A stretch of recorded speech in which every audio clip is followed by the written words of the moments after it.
नमस्कार साथियों, आज का हमारा टॉपिक है मध्य प्रदेश की नदियाँ। मध्य प्रदेश की नदियाँ बहुत ही इम्पोर्टेंट टॉपिक है। अगर आप मध्य प्रदेश कैडर की किसी भी नौकरी की तैयारी कर रहे हैं तो उसमें इस टॉपिक से कई सारे प्रश्न पूछे जाते हैं। तो आज हम स्टार्ट कर रहे हैं मध्य प्रदेश की नदियाँ या फिर मध्य प्रदेश का अपवाह तंत्र। मध्य प्रदेश का अपवाह तंत्र, ध्यान से सुनना कि अपवाह तंत्र होता क्या है। तो निश्चित वाहिकाओं या नदियों के जल के प्रवाह को हम क्या कहते हैं? निश्चित वाहिकाओं या नदियों के माध्यम से हो रहे जल के प्रवाह को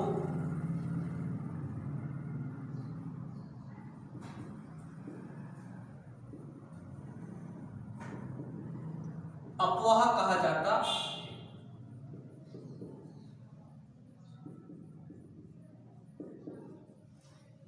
और इससे निर्मित जाल को, इन नदियों से निर्मित जाल को हम क्या कहते हैं? अपवाह तंत्र कहते हैं। तो जब नदी अपने ओरिजिन पॉइंट से निकलती है और वह अपने एंडिंग पॉइंट पर जाती है तो उस समय उसमें कई सारी नदियां आकर मिलती है। सपोज जैसे ये कोई नदी है, ये नदी अपने ओरिजिन पॉइंट से निकलती है, अपने उत्पत्ति बिंदु से निकलती है और कहाँ जाती है? अंत में ये दो चीजें करती है, दो चीजें बनाती है। या तो यह किसी अन्य नदी में मिल जाती है या किसी सागर या महासागर में मिलती है। ठीक है, इस बीच में इसमें कई सारी नदियां आकर मिलती है तो इसे हम कहते हैं अपवाह तंत्र। जैसे एग्जांपल मान लिया जाए, ये गंगा नदी है और इसमें आकर मिल रही है ये यमुना नदी, ये टॉन्स नदी और ये सोन नदी। अब जो यमुना नदी है उसमें मध्य प्रदेश की नदियां आकर मिलती है, जैसे चंबल, जैसे बेतवा, जैसे के। अब जो चंबल नदी है उसमें आकर मिलती है सिपरा, कालीसीन, पार्वती। तो ये क्या कहलाता है आपका? ये सब कुछ कहलाता है आपका अपवाह तंत्र। क्या कहलाता है?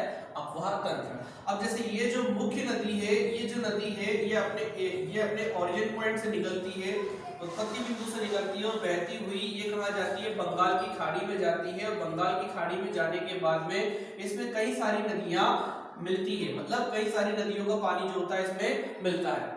तो इसे हम क्या कहते हैं? अपवाह तंत्र कहते हैं। और एक अपवाह तंत्र का जो क्षेत्र होता है उसे हम क्या कहते हैं? नदी द्रोणी कहते हैं, या फिर इसे हम क्या कहते हैं? रिवर बेसिन के नाम से जाना जाता है। क्या जाना जाता है? रिवर बेसिन के नाम से जाना जाता है। अब हम देखें कि एक रिवर बेसिन या एक नदी द्रोणी दूसरी नदी द्रोणी से अलग जो होती है उसे हम क्या कहते हैं? जल विभाजक। जैसे मान लिया जाए कि आपने देखा होगा कि ये चंबल नदी बह रही है और इधर नर्मदा नदी बह रही है, इसके बीच में जो पठार है वो है आपका मालवा का पठार। तो हम यूं कह सकते हैं कि मालवा का पठार चंबल नदी और नर्मदा नदी के मध्य जल विभाजक का कार्य करता है। आगे हम देखेंगे कि मध्य प्रदेश में कितने नदी तंत्र का विस्तार है, उसी के माध्यम से मध्य प्रदेश की सारी नदियां पढ़ेंगे। लगभग कहा जाता है ऐसा कि मध्य प्रदेश में 207 नदियां हैं। कितनी नदियां हैं? 207 नदियां। इसमें से कुछ प्रमुख नदियों का हमको अध्ययन करना है जो कि एग्जाम में पूछे जाते हैं उनसे प्रश्न, और वह इंपॉर्टेंट है।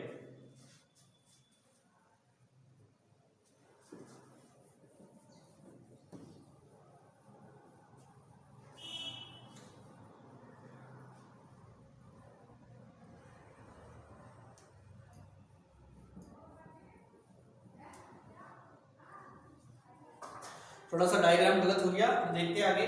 इस टाइप से हम डायग्राम बना लेते हैं। यहाँ पर ये डायग्राम बन चुका है। तो ध्यान से देखेंगे कि मध्य प्रदेश में कितनी या मध्य प्रदेश में कितने अपवाह तंत्र। तो ये लिखा मैंने मध्य प्रदेश के अपवाह तंत्र। तो हम मध्य प्रदेश में कुल 6 नदी तंत्र या 6 अपवाह तंत्र का अध्ययन करेंगे। मैं उनके नाम लिख देता हूं बोर्ड पर तो आपको आसानी होगी समझने में। सबसे पहले हम पढ़ेंगे गंगा नदी तंत्र, दूसरा रहेगा नर्मदा नदी तंत्र। तीसरा रहेगा गोदावरी नदी तंत्र। चौथा रहेगा माही नदी तंत्र। पांचवा रहेगा महानदी तंत्र।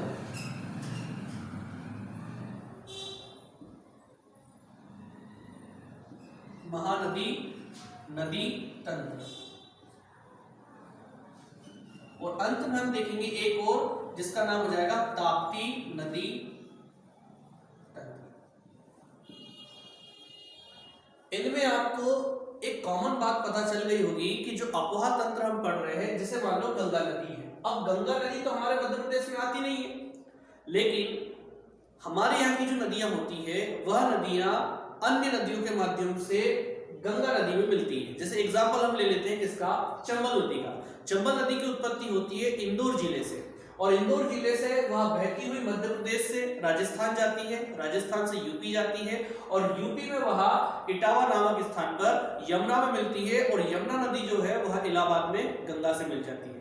तो हमारे यहाँ की नदी का पानी कहाँ जा रहा है, गंगा में। आगे बात सुन रहे हैं, तो यह हमारा मध्य प्रदेश का जो क्षेत्र है, ये वाला जो क्षेत्र है, यहाँ से कई सारी नदियां यमुना में जा रही है, और यमुना के बाद में वह गंगा में जा रही है। तो ये पूरा क्या कहलाता है, आपका गंगा नदी तंत्र कहलाता है। और यह मध्य प्रदेश का सबसे बड़ा नदी तंत्र है, न केवल भारत का बल्कि यह मध्य प्रदेश का सबसे बड़ा नदी तंत्र है।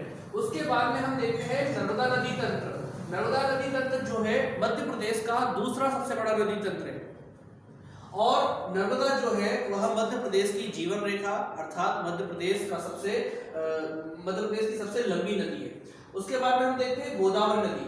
गोदावरी नदी भी मध्य प्रदेश में नहीं बहती है। गोदावरी नदी का उद्गम होता है महाराष्ट्र के त्र्यंबकेश्वर से, और यह नदी बंगाल की खाड़ी में जाती है। लेकिन इसमें हमारे यहाँ की मध्य प्रदेश की जो नदियां होती है, बेनगंगा, वर्धा, कुछ नदियां इसमें जाकर मिलती है, और मिलती है तो यह भी क्या हो जाएगा, ये नदी तंत्र भी मध्य प्रदेश में विस्तृत है। उसके बाद में हम देखते हैं माही नदी। माही नदी जो है कि कर्क रेखा को 2 बार काटती है, और माही नदी जो है इंपोर्टेंट नदी है, कर्क रेखा को 2 बार काटती है। इसका विस्तार भी आपको मध्य प्रदेश के पश्चिमी क्षेत्र में मिल जाएगा। ये नदी धार जिले से निकलती है, और राजस्थान में माही बजाज सागर बांध बनाते हुए गुजरात होते हुए, गुजरात के बाद में कहाँ चली जाती है, आपके खंबात की खाड़ी में गिरती है। बात करते हैं महानदी की। तो जैसा कि मैंने कहा था कि गंगा नदी मध्य प्रदेश का सबसे बड़ा नदी तंत्र है, उसी प्रकार महानदी तंत्र जो है वह मध्य प्रदेश का सबसे छोटा नदी तंत्र है। महानदी का उद्गम ना तो मध्य प्रदेश से होता है, ना ही यह नदी मध्य प्रदेश में आती है। तो फिर क्या, मध्य प्रदेश की एक नदी इसकी सहायक नदी में जाकर मिलती है। तो कह सकता हूं मैं कि यह मध्य प्रदेश का सबसे छोटा नदी तंत्र है। इसके बाद में हम देखेंगे ताप्ती नदी तंत्र, जो कि नर्मदा नदी के समानांतर बहती है, बैतूल के मुल्ताई से निकलती है, और ये बहते हुए यह भी आपकी खंबात की खाड़ी में गिर जाती है, और नर्मदा के समान ये भी क्या बनाती है, एस्चुरी बनाती है। तो मैंने आपको बताया कि मध्य प्रदेश में 6 अपोहा तंत्र का विस्तार हुआ है या विकास हुआ है। तो हम गंगा नदी तंत्र, नर्मदा नदी तंत्र, गोदावरी नदी तंत्र, माही, महानदी और ताप्ती, इन 6 नदी तंत्रों के को हम देखेंगे बिल्कुल विस्तार से, अच्छी तरीके से हम देखेंगे। सबसे पहले हम स्टार्ट करते हैं गंगा नदी तंत्र।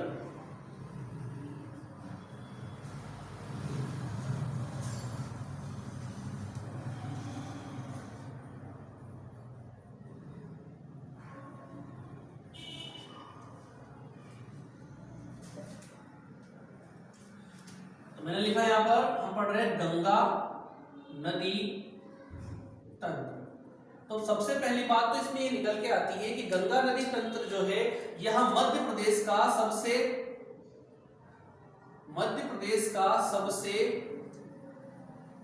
बड़ा नदी तंत्र है। यहां तक क्लियर है, आपको कोई परेशानी नहीं हुई।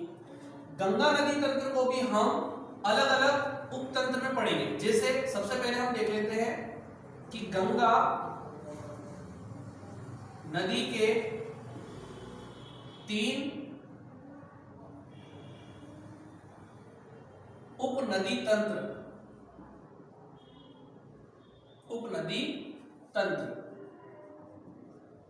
सबसे पहले हम यहां पर देखेंगे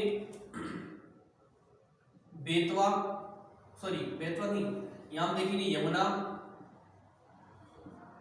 यमुना के बाद में दूसरी नदी हो जाएगी टॉन्स, टॉन्स के बाद में तीसरी नदी हो जाएगी आपकी सोन। यमुना नदी भी मध्य प्रदेश में नहीं बहती है, टॉन्स नदी मध्य प्रदेश के सतना जिले से निकलती है और सोन नदी मध्य प्रदेश के अनूपपुर जिले से निकलती है। और इन दोनों नदी के बारे में तो ये कहा जाता है कि ये जो दोनों नदियां हैं गंगा में सीधे जाकर मिलने वाली नदियों में से है। कौन सी? टॉन्स नदी और सोन नदी। यमुना नदी की बात करें तो हमको इस नदी में कौन कौन सी नदी पढ़ना होता है कि सबसे पहले हम देखेंगे इसमें चंबल, बेतवा, केन, सिंध। ये जो नदियां हैं हम कहां देखेंगे? आपका बेतवा नदी में। टॉन्स नदी में हम कौन कौन सी नदियां देखेंगे? इसमें देखेंगे हम बिहड़ नदी, ओदा, महाना, बेलन, ये नदियां देखेंगे। जो सोन नदी है इसमें हम कौन कौन सी देखेंगे? सोन नदी में हम देखेंगे गोपर, रिहंद, बनास। अच्छा एक बात और क्लियर कर दूं आपको कि जो बनास नदी है वह चंबल की भी सहायक नदी है जो राजस्थान में बहती हुई चंबल में मिलती है, लेकिन यहाँ हम सोन की एक सहायक नदी है बनास, दोनों में आपको कंफ्यूजन नहीं होनी चाहिए। गोपद हो गया, रेहत हो गया। इसकी अन्य एक सहायक नदी है जोहिला, ये जोहिला भी अमरकंटक से निकलती है। अमरकंटक से 3 नदियों का उद्गम होता है, सोन, जोहिला और एक मध्य प्रदेश की जीवन रेखा नर्मदा नदी। तो हम इसी के माध्यम से स्टार्ट करेंगे। सबसे पहले गंगा नदी तंत्र, ये मध्य प्रदेश का सबसे बड़ा नदी तंत्र है। इसके हम 3 उप नदी तंत्र देखेंगे, यमुना, टॉन्स और सोन। और यमुना में भी हम किसको देखेंगे? सबसे पहले चंबल नदी को। तो अध्ययन करते हैं किसका? चंबल नदी का। चंबल नदी जो है भैया बहुत ही ज्यादा इंपोर्टेंट है ना? देखते हैं इसको।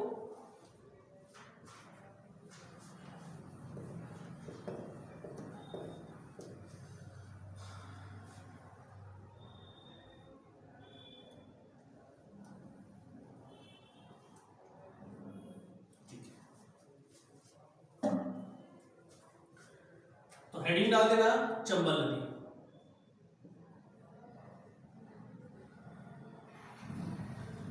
चंबल नदी, सबसे पहली बात तो ये होती है कि सबसे पहले हम किसकी बात करते हैं? कि उद्गम की,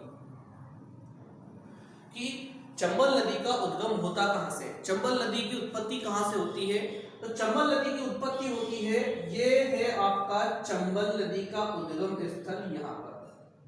ठीक है, इसको हम ऐसे नहीं जाने, हम इसको कैसे जानेंगे बताता हूं आपको क्लियर करके। ठीक है, देखेंगे हम लोग।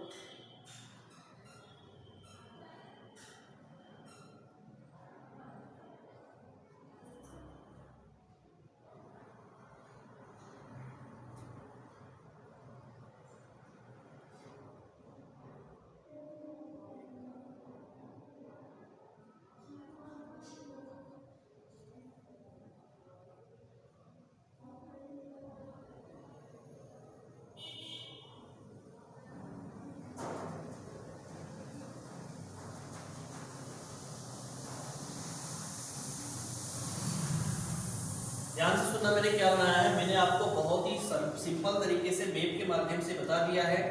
क्लियर करते चलना हर चीज को कि देखें कि ये जो ये जिला है इसका नाम है इंदौर।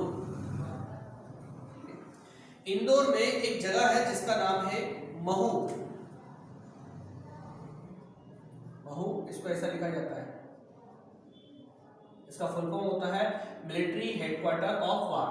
तो महू में एक जगह है, ये एक पहाड़ी है जनापाव,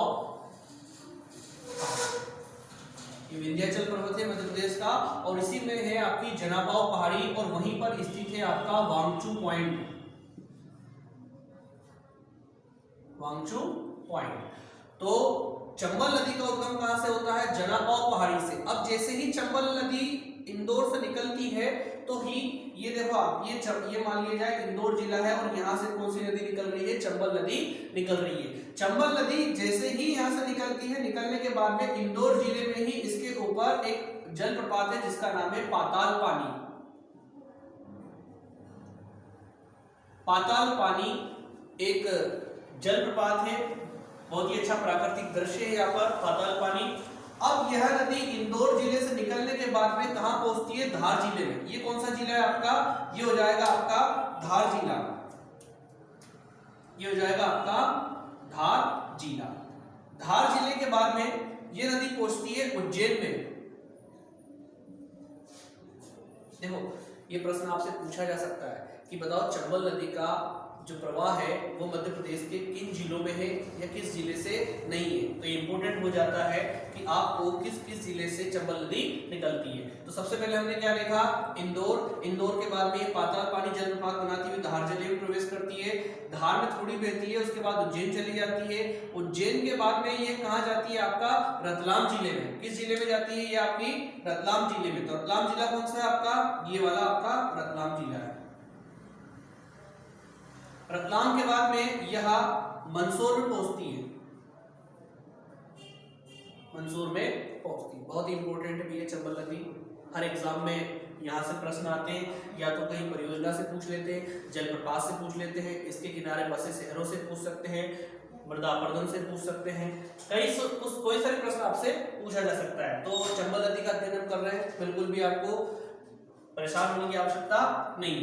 अब ध्यान से सुनना मेरी बात कि ये है आपका कौन सा जिला? नीमच। ये यहाँ पर है आपका नीमच, ये है आपका नीमच, ठीक है, इसको ध्यान रखना। यह नदी जो है नीमच से नहीं जाती है, मंदसौर के बाद ही ये कहाँ पर निकल जाती है आपकी? ये मंदसौर के बाद में निकल जाती है राजस्थान में। कहाँ पर निकल जाती है? राजस्थान में। राजस्थान में निकलने के बाद ये जो मंदसौर जिला है, मंदसौर जिले में ही इसमें एक अन्य सहायक नदी मिलती है इसकी, सिवना नदी। कौन सी नदी? सिवना नदी, जिस नदी के किनारे क्या है? भगवान पशुपतिनाथ का,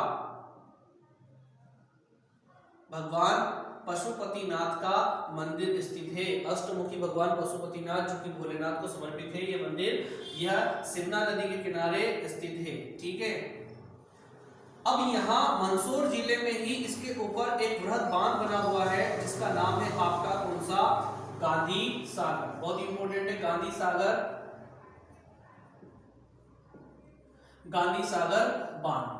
जब हम इसको इस तरीके से देखते हैं कि मध्य प्रदेश की पहली विद्युत परियोजना कौन सी है, तो वो हो जाएगी आपकी कौन सी? चंबल, चंबल घाटी परियोजना, ठीक है।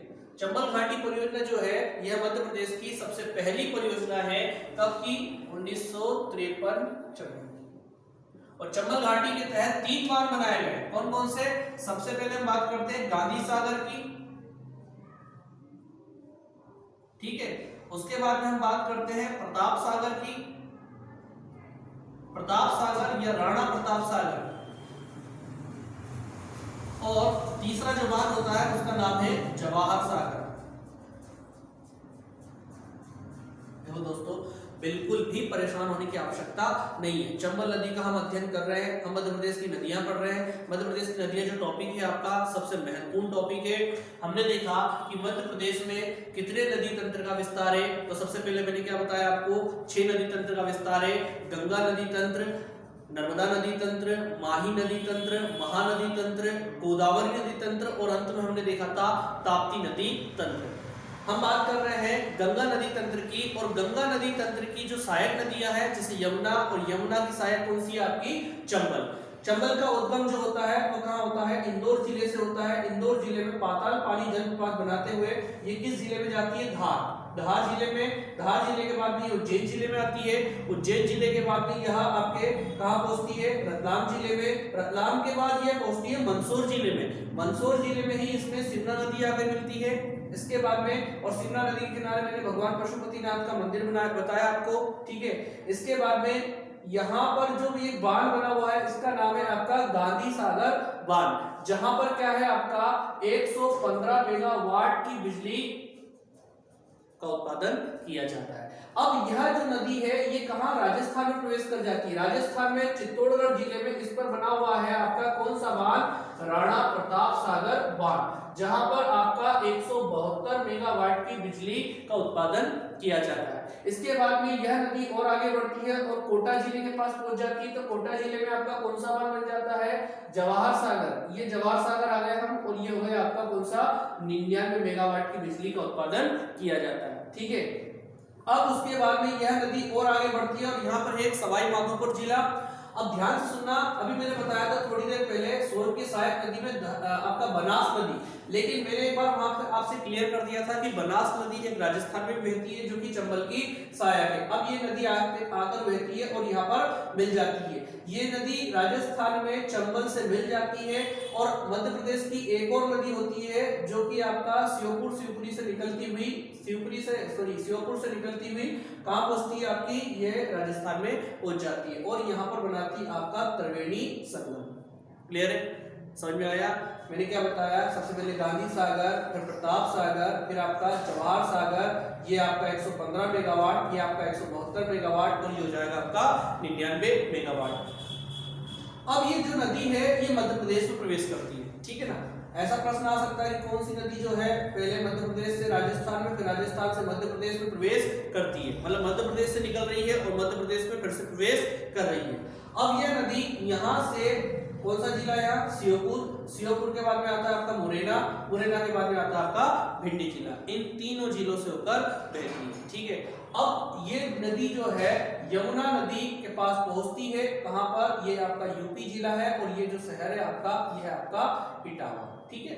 ये कौन सा हो जाएगा आपका, इटावा में यह नदी किससे मिल जाती है आपकी, ये नदी मिल जाती है आपकी यमुना नदी से मिल जाती है, ठीक है। एक बार फिर रिपीट कर रहा हूं, चंबल नदी का उद्गम जनापाव पहाड़ी, महू, वांगचू पॉइंट और महू जो है परशुराम की जन्मस्थली है, यहीं पर आपका एक क्लॉक टेम्पल बना हुआ है, ठीक है ना। यहीं से एक और नदी और निकलती है, गंभीर नदी, जो कि शिप्रा नदी की सहायक नदी है, वो भी हम आगे पढ़ेंगे, ठीक है। तो ये क्या हो जाएगा आपका Mhow, military headquarter of war. यहीं से निकलती है आपकी कौन सी नदी, चंबल नदी जो है फिर वो कहां प्रवेश करती है, धार जिले में। अगर आपसे प्रश्न पूछ लिया जाए कि निम्नलिखित में से कौन से जिले से नहीं बहती है, तो अगर मान के चलो झाबुआ जिला पूछ ले तो ये झाबुआ नीचे अलीराजपुर है, ठीक है ना, इन जिलों से नहीं बहती है और ना ही आपका यहाँ पर नीमच से बहती है। तो कहाँ प्रवेश करेगी, यह पहुंचेगी आपकी, कहाँ पर पहुंचेगी, यह है आपका उज्जैन जिला। उज्जैन के नागदा से होती हुई इधर से निकलती है और ये कहां पर पहुंचेगी आपके रतलाम जिले में, ठीक है। रतलाम जिले में यह नदी फिर उसके बाद में कहां पर, मंदसौर में। तो मैंने आपको बता ही दिया कि मंदसौर में यह जो है गांधी सागर बांध बनाती है और इसी पर एक साइड नदी इसकी आकर मिलती है जिसका नाम क्या है, सिमला नदी। इसके बाद हम देखें कि यह ना नीमच जाती है, कहां जाती है आपके राजस्थान में जाती है। राजस्थान में यह चित्तौड़गढ़ में कौन सा बांध बनाती है आपका, प्रताप सागर बांध बनाती है। उसके बाद में कोटा जिले में मोस्ट आईएमपी एक और इस पर चुलिया जलप्रपात, मोस्ट आईएमपी फैक्ट है आपका कि चुलिया जलप्रपात कौन सी नदी बनाती है, तो कौन सी नदी बनाती है आपका, ये नदी बनाती है चंबल नदी। ये चंबल नदी कहां पर, कोटा में चुलिया जलप्रपात बनाती है और वहां पर इसने चट्टानों को इस तरीके से काटा है कि वहां पर चूड़ियों जैसी आकृति बन रही है।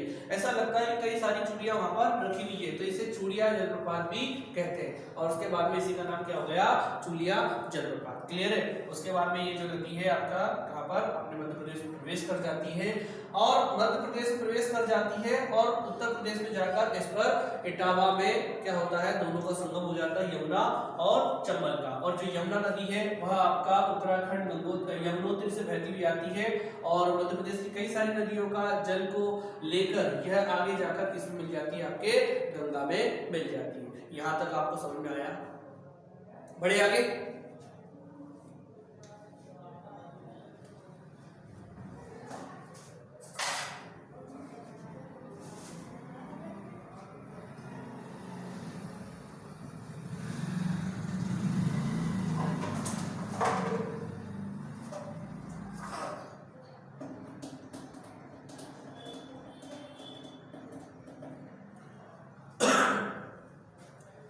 आशा है कि आपको यहाँ तक समझ में आया होगा। इसके बाद हम आगे इसको और थोड़ा सा मैं बढ़ा देता हूँ, अगला मैं नहीं बनाता हूँ, यही बता देता हूँ आपको।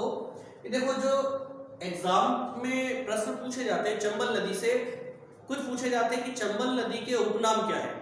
तो देखो चंबल नदी के उपनाम जो है वो है आपका चरमावती। मैं यहाँ पर लिखता हूँ आपका, कहाँ पर मैं लिख देता हूँ, जगह का यहाँ लिखता हूँ। इसका नाम है चरमावती, धर्मावती, कामधेनु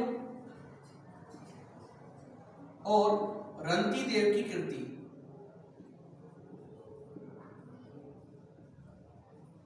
ये क्या हो जाएंगे आपके, ये हो जाएंगे आपके इसके उपनाम, या ऐसा भी कह सकते हैं प्राचीन नाम। ऐसा पूछ लिया जाएगा, बताइए किस नदी को चरमावती के नाम से जाना जाता है, या ऐसा प्रश्न आ सकता है कि किस नदी को धर्मावती या कामधेनु या रंतिदेव की कृति के नाम से जाना जा सकता है। अच्छा एक बात बताइए, आपने ये मध्य प्रदेश पढ़ा तो मध्य प्रदेश में आपने वर्षा का स्तर भी देखा होगा कि जहां पश्चिमी क्षेत्र में आगे बढ़ेंगे हम, वहां पर क्या हो जाता है, धीरे धीरे बारिश कम हो जाती है इस क्षेत्र में। तो इस क्षेत्र में बारिश कम हो जाती है, तो इस क्षेत्र में बारिश कम होने के बावजूद इस क्षेत्र में कौन सी नदी बह रही है, आपकी चंबल नदी बहती है, और उसमें 12 माह जो रहता है आपका पानी बहता रहता है। तो इस क्षेत्र को क्या कहा जाता है, इस क्षेत्र को क्या कहा जाता है आपका, कि पश्चिम की जीवन रेखा। मध्य प्रदेश के पश्चिमी क्षेत्र में बहती है, तो इस नदी को क्या पश्चिम की जीवन रेखा कहा जाता है। तो ये प्रश्न पूछा जा सकता है कि बताओ कि पश्चिम की जीवन रेखा किस नदी को, ठीक है, तो किस नदी को कहा जाता है, आपका इसी नदी को कहा जाता है। अगर ऐसा पूछ लिया जाए, बताओ कि चंबल संभाग की जीवन रेखा किस नदी को कहा जाता है, तो भी आपका किसको कहा जाता है, चंबल नदी को कहा जाता है। ठीक है, इसके अलावा हम इसमें और बात करें कि जब ये नदी, यहाँ चंबल नदी श्योपुर, मुरैना और भिंड में बहती है, तो यह क्या करती है, मालूम है, मृदा अपरदन करती है। क्या करती है, मृदा अपरदन करती है, मृदा अपरदन, ये मृदा अपरदन करती है। और मृदा अपरदन करती है तो यहां पर किसका निर्माण करती है, बीहड़ का निर्माण करती है, बीहड़ का निर्माण करती है। कौन सी नदी करती है, चंबल नदी करती है। तो अगर आपसे प्रश्न पूछ लिया जाए कि बताओ कि सबसे ज्यादा मृदा अपरदन कहां पर होता है, तो मध्य प्रदेश में चंबल नदी करती है। और अगर आपसे पूछ लिया जाए कि बताओ भारत का, मध्य प्रदेश का नहीं, भारत का ही सबसे ज्यादा मृदा अपरदन से ग्रसित जिला कौन सा है, तो ये जहां मैंने मृदा अपरदन लिखा ना, यहीं पर एक जिला है आपका, कौन सा, मुरैना। तो मुरैना जो जिला है ना, वहां पर क्या होता है आपका, सबसे ज्यादा मृदा अपरदन होता है। क्लियर है यहाँ तक, ठीक है। अब एक मिनट में मैं आपको यह भी बता देता हूं कि इसमें कौन कौन सी सहायक नदियां मिलती है। ठीक है, तो देखो यहाँ इस क्षेत्र में आप देखेंगे थोड़ा सा, ठीक है। जैसे मान के चलो ये चंबल नदी जा रही है, ये चंबल नदी जा रही है, तो ये चंबल नदी कहाँ से निकली, ये चंबल नदी निकली यहाँ से, है ना, महू से, वांगचू पॉइंट से, जनाबाव पहाड़ी से। तो यही इंदौर के पास में एक और जिला है, कौन सा, देवास। देवास से कौन सी नदी निकलती है, काली से, ठीक है, यहीं से निकलती है। इंदौर से ही निकलती है काकरीवटी, इंदौर से सिपरा नदी, ठीक है, ये कौन सी हो गई आपकी, सिपरा नदी, ठीक है। ये कौन सी हो गई, काली सिंध नदी, ठीक है।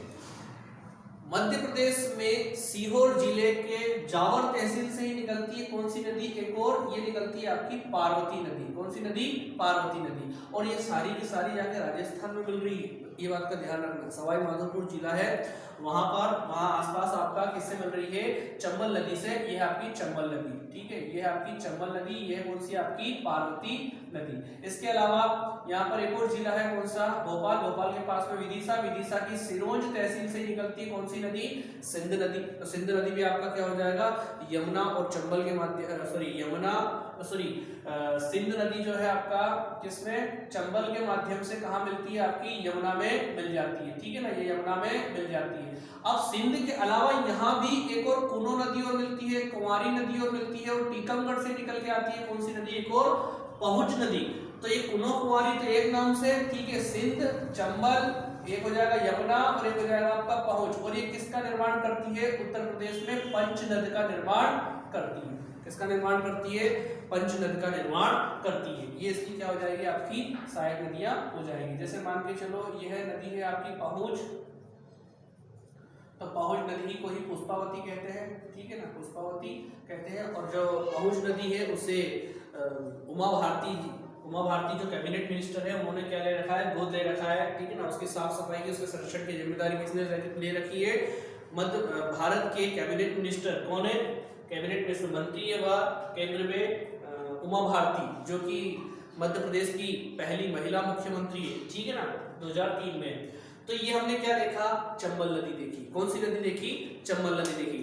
अगली क्लास में हम देखेंगे चंबल नदी की सहायक नदियां, जैसे इधर लिखा है सिप्रा नदी कि भाई सिप्रा नदी का उद्गम कहाँ से होता है, तो सिप्रा नदी का उद्गम इंदौर जिले में ही काकरीपट्टी स्थित है, वहां से इसका उद्गम होता है। उद्गम होने के बाद में ये उज्जैन जिले, उज्जैन के बाद में आपका ठीक है इंदौर से आपका देवास, देवास से उज्जैन, उज्जैन से है ना आपका रतलाम, और रतलाम के बाद में कहां पर आपका राजस्थान में किससे मिल जाती है, चंबल से मिल जाती है। अब चंबल से मिल जाती है तो उसके बाद में इसमें भी कई सारी सहायक नदियां मिलती है, जैसे इंदौर की जीवन रेखा कही जाने वाली एक समय खान नदी, वो इसकी सहायक हो जाएगी। ठीक है, एक गंभीर नदी है, गंभीर नदी पर यशवंत सागर झील स्थित है, तो उसी के माध्यम से इंदौर शहर को पानी सप्लाई होता है, वो भी इसकी सहायक नदी है। ठीक है ना, तो ये सिप्रा हुई। सिप्रा के बाद में हम देखते हैं काली सिंध नदी, तो काली सिंध नदी का उद्गम होता है देवास जिले के बागली तहसील से, तो ये भी आपकी चंबल की सहायक नदी होगी। उसके बाद में पार्वती नदी का उद्गम कहाँ होता है, पार्वती नदी का उद्गम होता है सीहोर जिले के पास में, सीहोर जिले में आसपास तहसील और उसी के पास में है जावड़ तहसील, वहीं पर आपका एक स्थान है गोविंदपुरा, वहां से निकलती कौन सी, पार्वती नदी। उसके बाद में सिंधु नदी जो है विदिशा जिले के सिरोंज तहसील से निकलती है। पुष्पावती की बात करें तो ये झांसी की पहाड़ी आपके टीकमगढ़ वाले क्षेत्र से निकलती है और पहुंच नदी कहलाती है, पहुंच इसका नाम है और इसे पुष्पावती के नाम से भी जाना जाता है। ठीक है, और ये जो नदी है आपका पुष्पावती, सिंध है, कुनो कुमारी है, चंबल है और एक अपना यमुना है, ये सब मिलकर क्या करती है, वहां पर पंचनद का निर्माण करती है। वैसे पंचनद आपने वास्तविकता में कहां पर पढ़ा होगा, पंचनद आपने पढ़ा होगा सिंधु नदी की जो नदियां होती है, चिनाब, रावी, झेलम, व्यास, सतलज, ये जो नदियां बनती है उसे पंचनद कहते हैं। ठीक है ना, तो ये आपको और समझ में आया होगा। अगली क्लास में हम देखेंगे चंबल की सहायक नदियां और इसी टॉपिक को हम मध्य प्रदेश की नदियां, जो कि बहुत ही महत्वपूर्ण टॉपिक है, इसको हम आगे पढ़ाएंगे। Thank you so much.